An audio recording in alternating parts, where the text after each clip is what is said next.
রাষ্ট্রপতি নির্বাচনে অভ্যস্ত নয় নির্বাচন কমিশন, তাই পুরো প্রক্রিয়ায় যেন কোনো গ্যাপ না থাকে সেই ব্যবস্থা করছে ইসি। এমনটাই জানিয়েছেন প্রধান নির্বাচন কমিশনার এএমএম নাসির উদ্দিন। দুপুরে নির্বাচন ভবনে সাংবাদিকদের এসব তথ্য জানান তিনি। সিইসি বলেন, নির্বাচনের ফল প্রকাশের পর কালই গেজেট হয়ে যাবে। জানান, নির্বাচনী কর্মকর্তার উপস্থিতিতে কোনো প্রচার করা যাবে না। কেউ বাইরে ভোটের প্রচার চালাতে চাইলে সেটি করতে পারবেন, তাতে কোনো আইনগত বাধা নেই। সিইসি বলেন, প্রধানমন্ত্রী ভোট দিবেন, তাই লাইভ সম্প্রচারের সিদ্ধান্ত নেওয়া হয়েছে।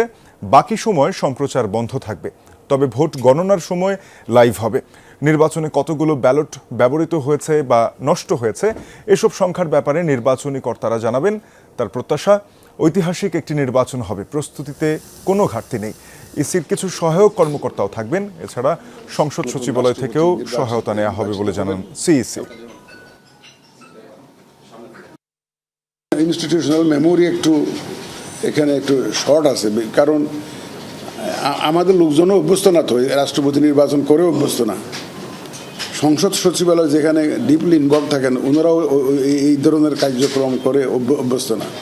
কিছুটা ইনস্টিটিউশনাল মেমোরির কিছুটা শর্টেজ আছে। তারপরেও আমরা একদম যত রকমের সম্ভব এক্সারসাইজ সম্ভব এবং দরকার সেটা আমরা করেছি। তাতে করে আমাদের পুরো প্রক্রিয়াটার মধ্যে কোনো গ্যাপ না হয় সেই ব্যবস্থাটা আমরা করেছি।